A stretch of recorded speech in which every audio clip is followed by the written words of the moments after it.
आज हम स्टार्ट करने जा रहे हैं प्रैक्टिस सेट 13। फर्स्ट क्वेश्चन है हमारा, निम्नलिखित मदों में से किसका क्रेडिट शेष होगा। तो देखिए किसका होगा, घोषित किंतु अदत्त लाभांश का, ऑप्शन सी। सेकेंड क्वेश्चन है, 15 कर्मचारियों का कुल वेतन प्रति माह कितना है, 1,00,000 रुपये। तो 1,00,000 अपॉन 15 प्रदर्शित करता है, तो वह क्या करता है प्रदर्शित, वो प्रति कर्मचारी प्रति माह औसत वेतन को करता है। ठीक है, ऑप्शन ए। थर्ड क्वेश्चन है, अति पूंजीकरण का उपचार किया जाता है तो किसके थ्रू किया जाता है, ऋण पत्रों के शोधन करके, ऑप्शन ए। फोर्थ क्वेश्चन है, IMF की स्थापना निम्नलिखित में से किन उद्देश्यों को पूरा करने के लिए की गई थी। तो किसको पूरा करने के लिए की गई थी, देखिए अंतर्राष्ट्रीय मुद्रा सहयोग को प्रोत्साहित करने के लिए, ठीक है ये सही है। अंतर्राष्ट्रीय व्यापार को प्रसार करने के लिए, ये भी ठीक है। व्यापार संतुलन में वैषम्य को कम करने के लिए, ये भी ठीक है। प्रतिस्पर्धी विनिमय मूल्यह्रास को कम करना, ठीक है। इसका मतलब है इसके 4 ऑप्शन ठीक है, ऑप्शन डी। 5 क्वेश्चन है, कंपनी अधिनियम 1956 में आर्थिक चिट्ठे का प्रारूप दिया गया है तो किस में दिया गया है, धारा 211 में, ऑप्शन ए। 6 क्वेश्चन है, निम्नलिखित में से कौन नवनिर्गम बाजार का कार्य नहीं है। तो वह है हमारा प्रतिभूतियों का प्रशासन, ऑप्शन डी। 7 क्वेश्चन है, तर्क बांड नियम का संबंध है तो किस में है, आंतरिक प्रबंध के सिद्धांत में, ऑप्शन बी। अब देखिए 8 क्वेश्चन है, यदि लाभ विक्रय मूल्य का 25% है तो लागत पर लाभ प्रतिशत होगा। तो ये कैसे निकालेंगे इस क्वेश्चन को, देखिए पहले जो हम दे रखा होता है, जैसे पहले फॉर्मूला होता है cost of goods sold plus gross profit is equal to sale formula होता है, ठीक है। अब देखिए यहाँ पे दे रखा है विक्रय का 25%, तो विक्रय को मान लेते हैं हम 100 का 25%, ठीक है। अब इसमें से क्या प्लस करें कि 100 आ जाए, तो 75 प्लस करेंगे, ठीक है। अब लागत पर लाभ पूछा है तो लाभ कितना है आपका 25, तो 25 और कॉस्ट ऑफ गुड्स सोल्ड लागत पूछी है तो ये 75 मल्टीप्लाई 100, तो काट दीजिए, 25 दिया, 3 से करेंगे तो 33.33, ठीक है। या फिर 33 आप सही 33 सही 1/3% होगा, ऑप्शन ठीक है, सी ऑप्शन। अब 9 क्वेश्चन क्या कहता है, आ और बा साझेदार हैं जो लाभ हानियों का विभाजन 2:1 के अनुपात में करते हैं। उन्होंने फर्म में सा को प्रवेश दिया और 1/5 लाभ देना स्वीकार किया तो नया लाभानी विभाजन अनुपात होगा। अब देखिए 9 क्वेश्चन को कैसे निकालेंगे, तो देखिए क्या करेंगे, पूरा जो भाग होता है वो हमारा 1 होता है। 1 में से सा ने कितना निकाला है 1/5, तो निकाल देंगे 1/5 को निकाल कर आप माइनस करोगे तो आएगा आपका 4/5, ठीक है। अब उस 4 और 5 को आप आ और बा के दोनों के रेशो में बांट देंगे, तो 2:3 है इसका मल्टीप्लाई 2:3, इसका क्या हो गया 4/5 मल्टीप्लाई 1/3, तो क्या हो गया 4 दूनी 8/15 और 4/15, ठीक है। तो क्या हो गया रेशो, इसका 4 इसका 4 और 1/5 का सी वाले ऑप्शन को बराबर करने के लिए नीचे वाले अमाउंट को बराबर करते हैं तो 3 से मल्टीप्लाई, तो कितना हो गया 3/15। तो रेशो कितना हुआ ऊपर वाले को देख लेंगे, 4, 8 और 3, यानी कि डी ऑप्शन, ठीक है।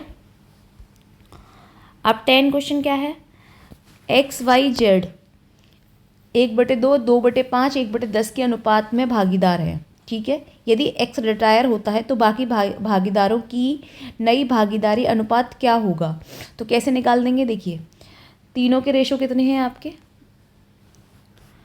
1/2, 2/5 और 1/10, तो निकाल दीजिए, एलसीएम ले लेंगे तीनों का नीचे, तो आ जाएगा आपका 10, फिर 2 से भाग करेंगे तो 5, फिर 5 से भाग करेंगे तो 10 का कितना आया 2 दूनी 4 और फिर यहाँ पे आ जाएगा 1।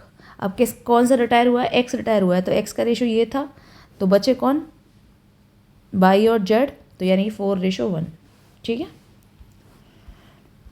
अब 11 क्वेश्चन है, फर्म के ऋणों के लिए साझेदारों का दायित्व होता है तो कैसा होता है, वह होता है संयुक्त एवं पृथक, ऑप्शन सी, ठीक है। 12 क्वेश्चन है, किसी विपरीत समझौते की अनुपस्थिति में साझेदारों को लाभों को बंटवारा करना होता है तो वह करना होता है समान अनुपात में, ऑप्शन डी। 13 क्वेश्चन है, परिचालन निष्पादन का सर्वश्रेष्ठ मापन प्रत्यय की दर होती है, तो वह विनियोजित शुद्ध पूंजी पर होती है, ऑप्शन डी। 14 क्वेश्चन है, जोखिम पूंजी का अर्थ है, तो वह है समता अंश पूंजी, ऑप्शन ए। 15 क्वेश्चन है, मुद्रा जो विनिमय के माध्यम के रूप में कार्य करती है क्या कहलाती है, तो वह वास्तविक मुद्रा कहलाती है, ऑप्शन सी। अब देखिए 16 क्वेश्चन क्या बोलता है, संपत्ति का मूल्य 21,000 है, अवशेष मूल्य 1,000 है, ह्रास की दर 10% है, दूसरे वर्ष के लिए ह्रास की राशि क्या होगी यदि ह्रास रैखिक विधि से काटा जा रहा है, तो क्या होगी। तो देखिए डेप्रिसिएशन का फॉर्मूला क्या होता है, डेप्रिसिएशन का फॉर्मूला होता है डी बराबर वैल्यू जो भी दे रखी है संपत्ति की, यानी कि संपत्ति माइनस अवशेष मूल्य, ठीक है, assets minus scrap value upon क्या करेंगे हम 100, ठीक है। तो निकाल दीजिए,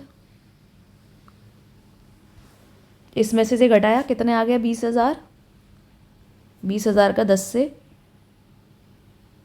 कितना आ गया 100, ठीक है। तो कितना निकला आपका 200 आ गया। अब 200 का 10% पर एनम है, तो 10 से मल्टीप्लाई कर देंगे, ठीक है। तो कितना आ जाएगा आपका 2,000, ऑप्शन बी। 17 क्वेश्चन है, साझेदारी समझौते के अभाव में किसी साझेदार के ऋण पर स्वीकृत की जाने वाली ब्याज की दर होगी, तो क्या होगी, वह होगी 6%, सी ऑप्शन। 18 क्वेश्चन है, नकदी के लिए अनुमानित मांग का निर्धारण निम्न में से किसके द्वारा किया जाता है, तो वह आय स्तर के द्वारा किया जाता है, ऑप्शन बी। 19 क्वेश्चन है, गार्नर बनाम मरे का मामला साझेदारों में निम्न अवसर पर परस्पर हिसाब किताब तय करने के संबंध में रखता है, तो किस चीज़ में रखता है वह, साझेदार के दिवालिया हो जाने पर, ऑप्शन डी। 20 क्वेश्चन है, यदि एक व्यक्ति किसी गत वर्ष में निवासी है तो अगले गत वर्ष में होगा, तो वह कैसा होगा, तीनों में से कोई एक हो सकता है, ठीक है, क्योंकि अगले गत वर्ष की हमें पता ही नहीं कि कैसा था वो, ठीक है। उसके बारे में डिटेल होती तो हमारा क्वेश्चन निकल आता, बट डिटेल नहीं है, तो इसका मतलब इनमें से कोई सा भी हो सकता है वो। 21 क्वेश्चन है, लिमिटेड कंपनी का चालू अनुपात 2:1 है तथा त्वरित अनुपात 1.5:1 है, यदि चालू दायित्व 60,000 है तो स्टॉक का मूल्य क्या होगा। अब देखिए अब कैसे निकालेंगे इस क्वेश्चन को, आप मान लीजिए क्या, current assets upon current liability formula होता है करंट रेशियो का, ठीक है। तो करंट लायबिलिटी को हम मान लेते हैं क्या, x, तो ये रेशियो क्या हो गया 2/1, यानी कि ये 1x हो गया, तो करंट लायबिलिटी क्या हो जाएगी, करंट लायबिलिटी हो जाएगी 2x, ठीक है। और ये वाली भी ऐसी थी, लायबिलिटी आपका 1 है, और त्वरित अनुपात यानी कि लिक्विड लायबिलिटी आपकी क्या हो जाएगी, वो हो जाएगी आपकी कितना 1.5x, ठीक है। तो स्टॉक का फॉर्मूला क्या होता है, स्टॉक बराबर CA माइनस क्या होता है, CA माइनस लिक्विड एसेट्स, ठीक है, current asset minus liquid asset. अब देखिए लायबिलिटी यहाँ पे 60,000 थी, तो एक की जगह 60,000 की वैल्यू रख ली, तो दो की जगह कितनी हो जाएगी 1.5 लाख, कितनी हो जाएगी 2 लाख, नहीं सॉरी 1,20,000, ठीक है। तो 1,20,000 लिखती, और 1.5 से मल्टीप्लाई करेंगे 60,000 का, तो कितनी हो जाएगी 90,000, ठीक है। तो 1,20,000 में से 90,000 घटाएंगे तो निकल कर आई आपकी वैल्यू कितनी 30,000, तो स्टॉक की वैल्यू 30,000 है, ऑप्शन सी। 22 क्वेश्चन है, प्रमाणन के अंतर्गत निम्न की जांच की जाती है, तो किसकी जांच की जाती है, प्रारंभिक पुस्तकों की, option C, sorry A option. 21 question है, अग्रिम बाजार आयोग नियमन करता है, तो क्या नियमन करता है, स्टॉक विनिमय का, ऑप्शन सी। 24 क्वेश्चन है, आयकर सिद्धांत के संबंध में निम्नलिखित कथनों पर विचार कीजिए, तो इसमें से कौन सा सही है आपको ये बताना है, ठीक है। तो इनमें से ये सही है आपके तीनों, ठीक है, तो आप सी ऑप्शन लगाएं। 25 क्वेश्चन है, मूल वंदित कर यानी कि बैट क्या है, तो क्या है वह, एक अकेला कर जो अधिप्रभार पुनरावृत्त कर आदि राज्य करों का स्थान लेता है, ऑप्शन सी होगा। 26 क्वेश्चन है, सकल लाभ अनुपात का उच्च स्तर दर्शाता है, तो वह उच्च विक्रय मूल्य और कम लागत को दर्शाता है, ऑप्शन सी। 27 क्वेश्चन है, किसी फर्म का विखंडन होता है तो कब होता है? एक भागीदारी को छोड़ सभी भागीदारी को दिवालिया हो जाने पर। Option D. 28 क्वेश्चन है, किसी साझेदार की मृत्यु हो जाने पर संयुक्त जीवन बीमा पॉलिसी से प्राप्त राशि निम्न रूपों से साझेदारों के खातों में क्रेडिट होता है तो वह होता है सभी साझेदारों के लाभानी बटन अनुपात में। Option A. 29 क्वेश्चन है, उद्देश्य द्वारा प्रबंधन निम्न के अभाव में नहीं किया जा सकता तो वह संपन्न होने वाले कारण की स्पष्टता से। Option B. 30 क्वेश्चन है, उत्पादन फलन निर्भर करता है किस पर? फर्म की तकनीक पर, उत्पादन की मात्रा पर और उत्पादन की किस्म पर। ऑप्शन डी होगा इसका, सभी पर यानी कि। 31 क्वेश्चन है हमारा, निम्नलिखित में से कौन स्वतंत्र रूप से हस्तांतरणीय है? तो वह है अंश अधिपत्र। ऑप्शन अंश अधिपत्र यानी शेयर सिक्योरिटी, ठीक है, सिक्योरिटी प्रीमियम। 32 क्वेश्चन है, जब कोई कंपनी अपना लाभ न कमा रही हो तो निम्नलिखित में से कौन प्रतिपूर्ति कंपनी के वित्त पर भार सिद्ध होती है? तो वह होती है ऋण पत्र। Option D. 33 क्वेश्चन है, ग्रेसन के नियम के अनुसार निम्नलिखित में से किसे अच्छी मुद्रा माना जाता है? तो वह प्रमाप मुद्रा को माना जाता है। Option B. 34 क्वेश्चन है, कोषों का प्रवाह हुआ तब माना जाता है जब क्या हो? जब मशीनरी का नकद क्रय किया जाता है। Option C. 35 क्वेश्चन है, किस प्रेरणात्मक मजदूरी प्रणाली के अंतर्गत 2 कार्य दरों को निर्धारित किया जाता है? तो वह है हमारा टेलर की वेदात्मक प्रणाली द्वारा। Option D. 36 क्वेश्चन है, एक नए श्रमिक को लगाने से कुल लागत में जो वृद्धि होती है उसे कहते हैं, तो उसे क्या कहते हैं? उसे कहते हैं सीमांत लागत और सीमांत उत्पादन। Option B. एक निजी कंपनी नहीं कर सकती, तो क्या नहीं कर सकती निजी कंपनी? वह अंश क्रय का सार्वजनिक आमंत्रण नहीं कर सकती। ऑप्शन डी होगा। 38 क्वेश्चन है, वित्त आयोग के अध्यक्ष के लिए ज़रूरी है कि वह क्या करे?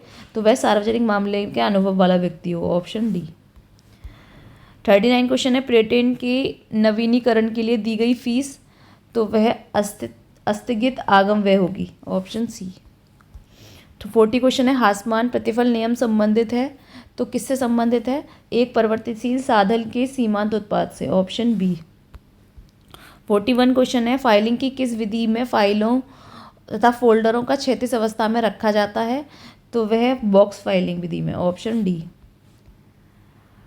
42 क्वेश्चन है, जब अंश जब्त किए जाते हैं तो तब अंश पूंजी खाते को डेबिट किया जाता है, तो किससे डेबिट किया जाता है? अंशों के अंकित मूल्य से। Option C. 43 क्वेश्चन क्या बोलता है, यदि परिचालन कोष 42,000 है, प्लांट और मशीनरी का ह्रास 5,000 है तो लाभ होगा। तो लाभ क्या होगा? तो देखिए क्या करते हैं हम, परिचालन कोष में से यानी कि ऑपरेटिंग फंड आपका 42,000, ठीक है, उसमें से क्या करेंगे? डेप्रिसिएशन को घटा देंगे, तो 5,000 घटाए आपके आ जाएंगे 37,000, ठीक है। Option A.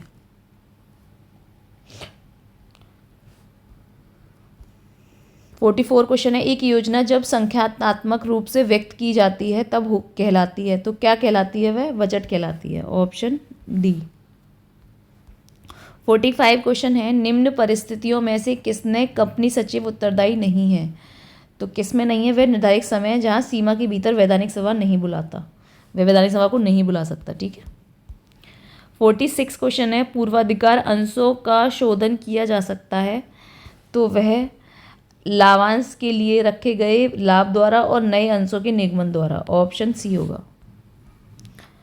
अब देखिए 47 क्वेश्चन क्या बोलता है, एक कंपनी में 100% वाले अंशों का निगमन किया गया, उन पर 80% प्राप्त हो चुका है, कंपनी के 25% की दर से लाभांश की घोषणा की है, प्रत्येक अंश 20 रुपये लाभांश आता है, तो 10% की समान प्रत्याय दर के आधार पर अंश का बाजार मूल्य होगा। अब देखिए बाजार मूल्य निकालना है, तो बाजार मूल्य का फॉर्मूला क्या होता है? देखिए बाजार मूल्य का फॉर्मूला होता है आपका बाजार लाभांश प्रति अंश यानी कि डिविडेंड पर शेयर अपॉन समान प्रत्याय दर, ठीक है, तो जिसे बोलते हैं हम क्या? नॉर्मल रेट ऑफ रिटर्न, ठीक है, और मल्टीप्लाई नंबर ऑफ शेयर में प्राप्त राशि, नंबर ऑफ शेयर। ठीक है, तो किसका फॉर्मूला है ये फॉर्मूला है पर share market price.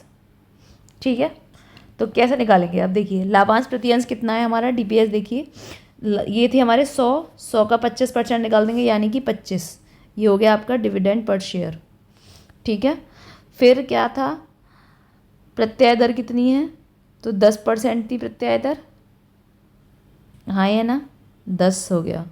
Number of share कितने हैं, 80। ठीक है,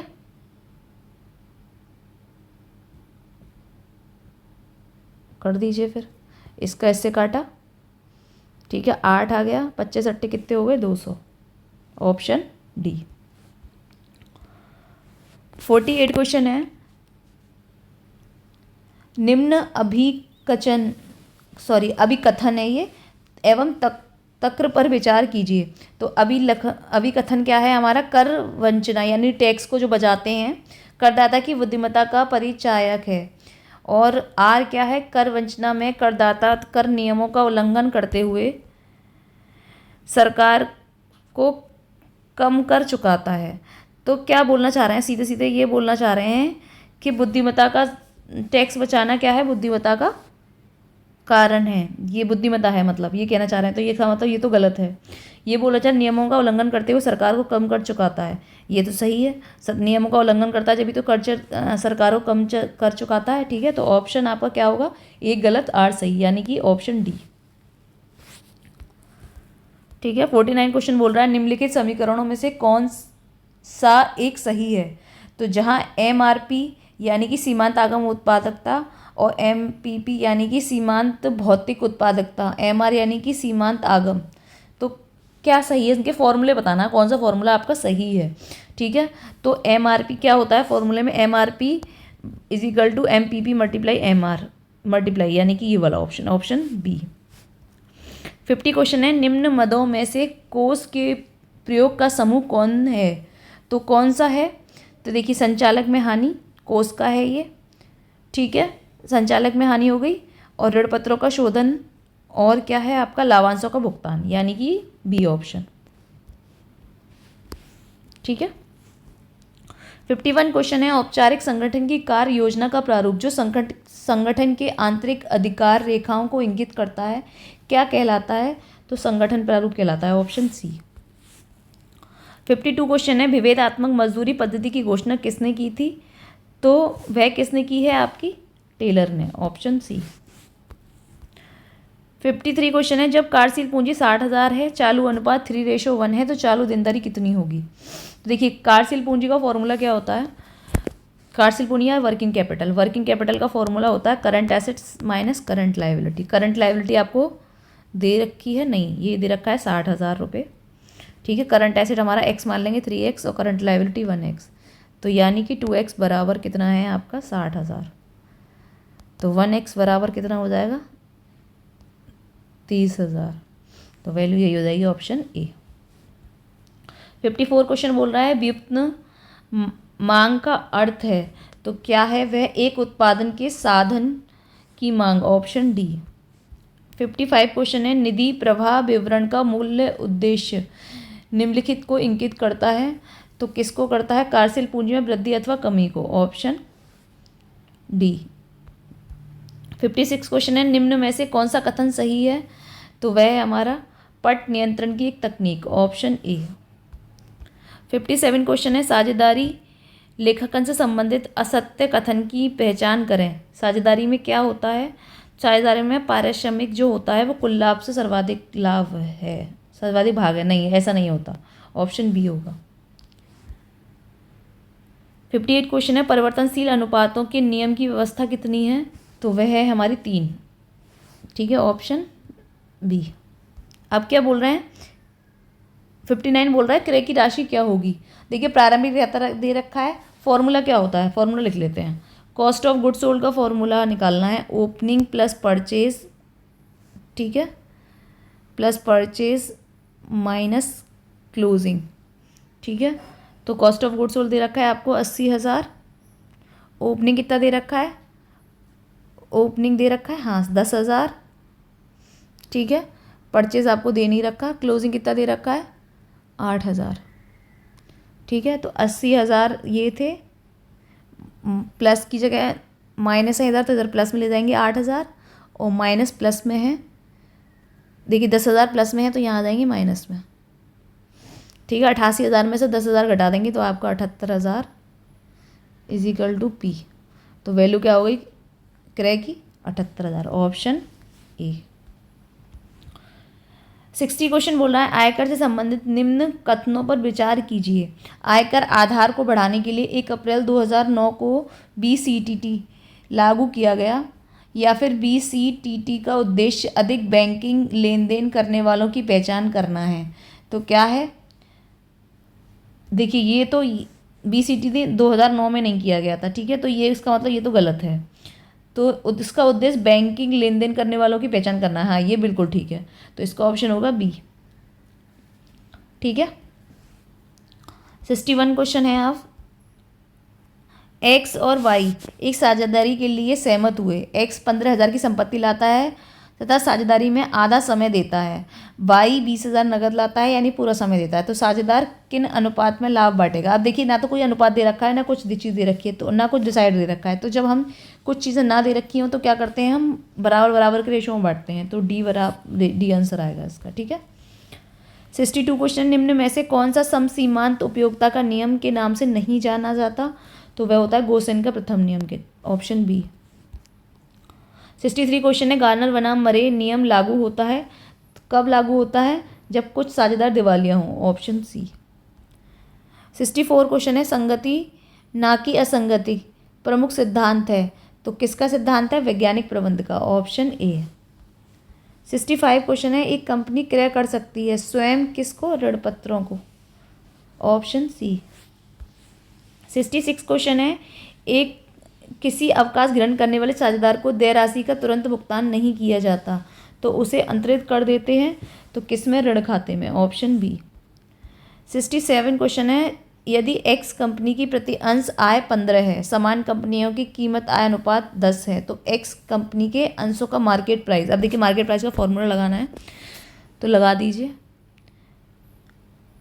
तो क्या लगाएंगे फॉर्मूला, देखिए कीमत, पहले फॉर्मूला लगाते हैं कीमत प्रति अंश आय का, ठीक है। तो कीमत अनुपात का, यानी कि प्राइस इनकम रेशो बराबर कितना होता है, ठीक है। इसका फॉर्मूला लगा रहे हैं, तो क्या होगा, मार्केट प्राइस पर प्रति शेयर, ठीक है। और क्या, फिर क्या होगा, फॉर्मूला क्या है, फिर होगा आपका प्रति अंश पर शेयर इनकम, ठीक है। ये फॉर्मूला होता है आपका किसका, कीमत आय अनुपात का। तो कीमत आय अनुपात ऑलरेडी आपको 10 रुपये दे रखा है, 10 ये हो गया। मार्केट प्राइस आपका कितना है, ऑलरेडी 15 है, मार्केट प्राइस पूछा है आपसे, ठीक है। ये दे रखा है आपका 15, तो जाहिर सी बात है मल्टीप्लाई करो तो 150 आ जाएगा, ऑप्शन बी। 68 क्वेश्चन है, आदेश की एकता सिद्धांत का अर्थ है, तो क्या है, अधीनस्थों की एकता, ऑप्शन बी। 69 क्वेश्चन है, अंशों के निगमन पर देय कमीशन की दर निम्नलिखित में से किससे अधिक नहीं होनी चाहिए, तो वह 5% से अधिक नहीं होनी चाहिए, ऑप्शन डी। 70 क्वेश्चन है हमारा, कंपनी अधिनियम 1956 में सार्वजनिक लिमिटेड कंपनियों के संबंध में प्रबंधकीय पारिश्रमिक की अधिकतम सीमा है, तो कैसी है, शुद्ध लाभ का 11%, ऑप्शन, शुद्ध लाभ 11% है, ठीक है, ऑप्शन सी। 71 क्वेश्चन है, अंशों के निगमन पर प्राप्त प्रीमियम का उपयोग नहीं किया जा सकता, तो किस में, पारिश्रमिक का भुगतान करने के लिए, तो ऑप्शन होगा सी। 72 क्वेश्चन है, विचारावेश का उपयोग प्रबंधन द्वारा किया जा सकता है, तो समस्या के समाधान के विकल्प तैयार करने हेतु, ऑप्शन बी। 73 क्वेश्चन है, एक व्यापारी के कर्मचारी द्वारा गबन कर ली गई रकम है, तो वह है आयगत हानि, ऑप्शन डी। 74 क्वेश्चन है, मुद्रा के कार्य हैं, तो मुद्रा के कार्य क्या है, विनिमय का माध्यम, मूल्य का मापक और मूल्य का संचय, ऑप्शन डी होगा इसका। 75 क्वेश्चन है, निम्नलिखित लेन देन में से कौन सा पूंजीगत प्रकृति का है? तो पूंजीगत प्रकृति का ट्रक का खरीदा जाना, ट्रक का, ठीक है, ऑप्शन ए। 76 क्वेश्चन है, निम्न में से कौन सा समीकरण सही है? तो वह है कीमत प्रभाव, आय प्रभाव, प्रतिस्थापना प्रभाव, तीनों सही है, ऑप्शन सी।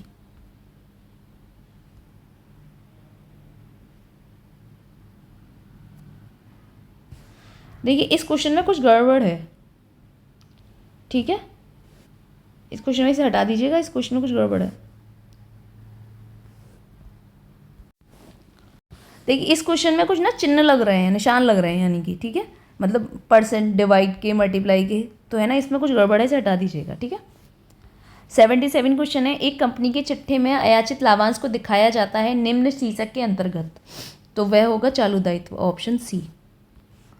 78 क्वेश्चन है, निम्नलिखित में से टीम निर्माण की कौन सी अवधारणा इस मान्यता पर आधारित है कि प्रत्येक व्यक्ति में सकारात्मक और नकारात्मक दोनों ही विशेषताएं होती हैं, जिन्हें अभिव्यक्ति की अनुमन्य सीमा तक स्वीकारना चाहिए? तो कौन सी होगी? गेस्टाल्ट अधिगम, ऑप्शन बी। 79 क्वेश्चन है, ब्लैक एवं माउंटेन की प्रबंधकीय गिल्ड की विचारधारा के अनुसार उत्पादन उन्मुख नेता यह होगा जो अपनाता है, क्या अपनाता है? तो 9.1 की शैली को अपनाता है, ऑप्शन सी। 80 क्वेश्चन है, निम्नलिखित में से कौन सी संपत्तियों पर हाश नहीं लगता? तो कौन सी संपत्तियां हैं? भूमि पर नहीं लगता, ऑप्शन, क्योंकि भूमि की हमेशा भूमि का प्राइस हमेशा बढ़ता है, इसलिए भूमि पर नहीं लगता, ठीक है। 81 क्वेश्चन है, निम्नलिखित में से कौन सा कथन असत्य है? असत्य पूछा है, तो क्या होता है? लेखांकन में रूढ़िवादिता के सिद्धांत पर कोई प्रयोक्ता नहीं है, ऑप्शन सी होगा। 82 क्वेश्चन है, अग्रता तथा पश्चता विधि संबंधित है, तो किससे संबंधित है ये नियंत्रण तकनीक से, ऑप्शन सी होगा इसका, ठीक है। 83 क्वेश्चन है, निम्नलिखित में से कौन से घटक समूह घनिष्ठता की ओर ले जाते हैं? तो कौन से समूह ले जाते हैं? सदस्यों, देखिए समूह लक्ष्यों पर सहमति, ठीक है, सदस्यों में बहुधा अंतर संवाद और व्यक्तिगत आकर्षण, तीनों ले जाते हैं, ऑप्शन सी होगा इसका आंसर। 84 है, रेखाचित द्वारा किस श्रेणी को प्रस्तुत करना अधिक उपयुक्त है? तो वह खंडित श्रेणी को, ऑप्शन बी। 85 क्वेश्चन है, एक क्लब द्वारा क्या होता है? अग्रिम चंदा निम्नलिखित रूप से दिखाया जाएगा, तो वह चिट्ठे के दायित्व पक्ष में, ऑप्शन बी। 86 क्वेश्चन है, दिवालिया वह व्यक्ति है जो अपने ऋणों का भुगतान कर सके, ऑप्शन डी। 87 क्वेश्चन है, एक कंपनी जो अपनी पहली वार्षिक सेवा निम्नलिखित अवधि में कर लेनी चाहिए, तो वह कंपनी के समामेलन की तिथि से 18 महीने के भीतर, ऑप्शन ए। 80 क्वेश्चन है, 50 विद्यार्थियों के प्राप्तांक का माध्य 35 था, बाद में पता चला कि 2 विद्यार्थियों के प्राप्तांक 27 एवं 54 के स्थान पर टोटल 72 और 45 पढ़ लिए गए, तो शुद्ध माध्य होगा। अब देखिए क्या है, पहले तो वैल्यू निकाल लीजिए, माध्य की वैल्यू क्या होगी। देखिए 50 विद्यार्थी हैं और 35 के हिसाब से कितनी हो गई? कुल प्राप्तांक हो गया आपका 1750, सॉरी, ठीक है। तो 1750 में जो गलती बस आ गए उन्हें घटा देंगे और जो नहीं आए उन्हें जोड़ देंगे, तो 72 गलती से आ गए थे, 72 और 45, तो उन्हें घटा दो और इसमें जोड़ दो किन्हें? जो आई नहीं है, 27 यानी कि और 54, ठीक है। तो वैल्यू निकल कर आएगी आपकी 1714, ठीक है। अब माध्य निकालने के लिए बोला है, तो माध्य का वही 50 से डिवाइड कर दो, 50 से डिवाइड कर दिया, निकल के आ जाएगा 34.828, ऑप्शन डी। 89 क्वेश्चन क्या है, निरंतर अंकेक्षण विशेषताएं आवश्यक हैं, तो किसके लिए आवश्यक है ये है बैंकिंग कंपनियों के लिए, ऑप्शन ए। अब बोल रहे हैं 90 क्वेश्चन है, ए नियमित रूप से प्रत्येक माह की 16 तारीख को 500 का आहरण कर रहा है, यदि उसे एक दी हुई दर पर वर्ष में 6000 पर ब्याज देना हो, तो ब्याज की कुल अवधि होगी, तो देखिए क्या अवधि होगी, वो होगी 5.5 वर्ष माह। तो आपने ये माह वाला सीन याद किया होगा, आहरण वाला, ठीक है, तो उसमें आएगा 5.5 माह। 91 क्वेश्चन है, व्यावसायिक लेन देनों से प्राप्त सकल बिक्री राजस्व पर लगाए जाने वाले कर को निम्नलिखित में से क्या कहा जाता है? तो ये कहा जाता है पूंजीगत अधिलाभ कर, ऑप्शन सी। 92 क्वेश्चन है, किस मामले के तहत वेतन के भत्तों को भी शामिल किया गया? तो होगा शैलेंद्र कुमार बनाम यूनियन बैंक ऑफ इंडिया के द्वारा, ऑप्शन ए। 93 क्वेश्चन है, निम्नलिखित में से कौन सा कथन सही नहीं है? तो वह है प्राइवेट कंपनी के सदस्यों में न्यूनतम संख्या 7 से कम नहीं होनी चाहिए, ऑप्शन डी। 94 क्वेश्चन है, इनमें से कौन सा लेखांकन सॉफ्टवेयर नहीं है? तो वह है टेलीट्रेड, ऑप्शन डी। 95 क्वेश्चन है, कंप्यूटर की मेमोरी इकाई का कार्य है?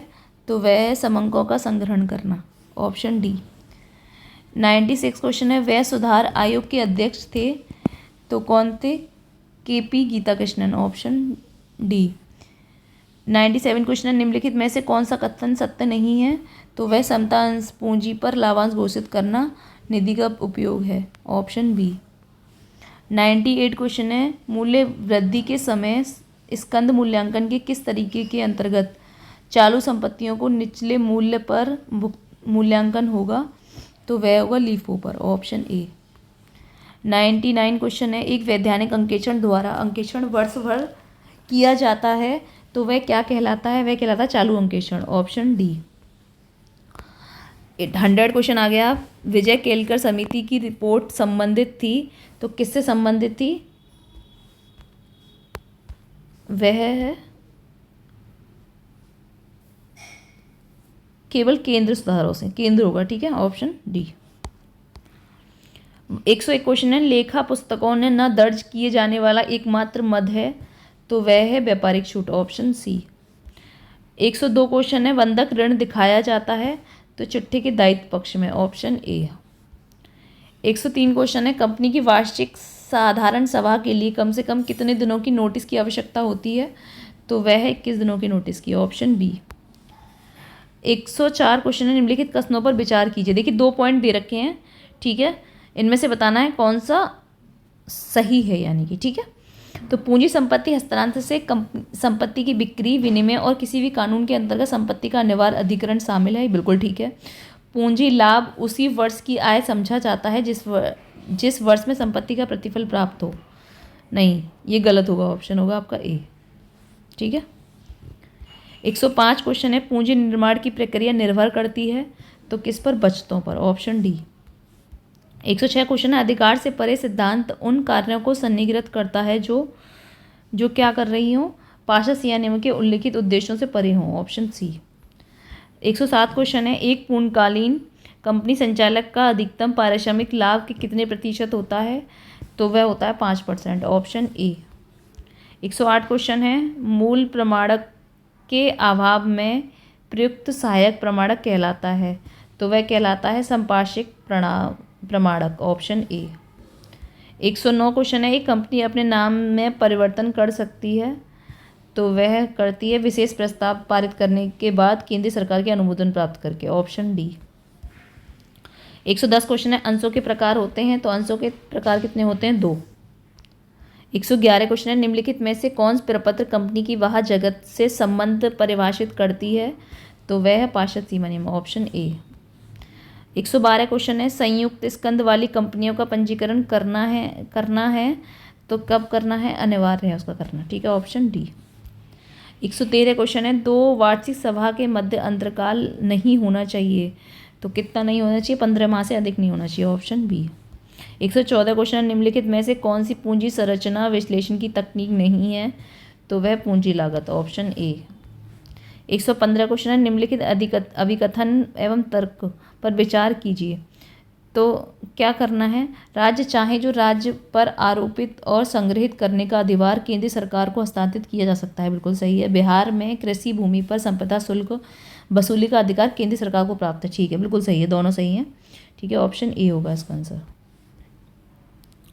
116 क्वेश्चन है, नियंत्रण विस्तार संबंधित है? तो किससे? प्रबंधन के नियंत्रण प्रक्रिया से, ऑप्शन ए। 117 क्वेश्चन, निम्नलिखित में से कौन सा कथन सही है? तो मूल्यांकन सत्यापन का एक अंग है, ऑप्शन ए। 118 क्वेश्चन, निम्नलिखित में से कौन आंतरिक संघर्ष एवं चिंता जो घटित होती है जब एक व्यक्ति ऐसी सूचना प्राप्त करता है जो उसके मूल व्यवस्थाओं, पूर्ण निर्णयों एवं ज्ञान में मेल नहीं खाता? तो क्या होगा? ऑप्शन कौन सा सही है इसमें? तो ये बी सही है, बोधगम्य असंगति, ऑप्शन आएगा बी, ठीक है। 119 क्वेश्चन है, सीमित साझेदारी से तात्पर्य है तो क्या है, कुछ साझेदारों का दायित्व है, ऑप्शन डी। 120 क्वेश्चन है, बेड के संबंध में कौन सा कथन सही नहीं है, तो वह है 1 अप्रैल 2005 को पहली बार उत्तर प्रदेश में लागू किया गया, ऑप्शन बी। 121 क्वेश्चन है, दोहरी प्रविष्टि प्रणाली के प्रवर्तक पेसियोली निवासी थे, तो वे कहाँ के निवासी थे, वे इटली के निवासी थे, ऑप्शन बी। 122 क्वेश्चन है, निम्नलिखित प्रबंधकीय कार्यों में से कौन से कार्य निकटतम रूप से संबंधित है, तो वह नियोजन और नियंत्रण, ऑप्शन सी।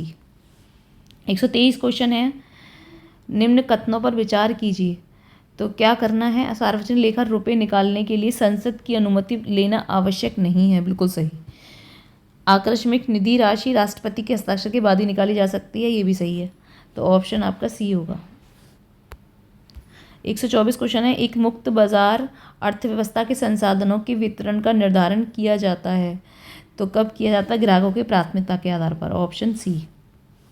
125 क्वेश्चन है, वे कार्यकारी पत्र जिनमें लेखा परीक्षण कार्य का विवरण होता है निम्न की संपत्ति होती है, तो वह अंकेक्षण की संपत्ति होती है, ऑप्शन बी।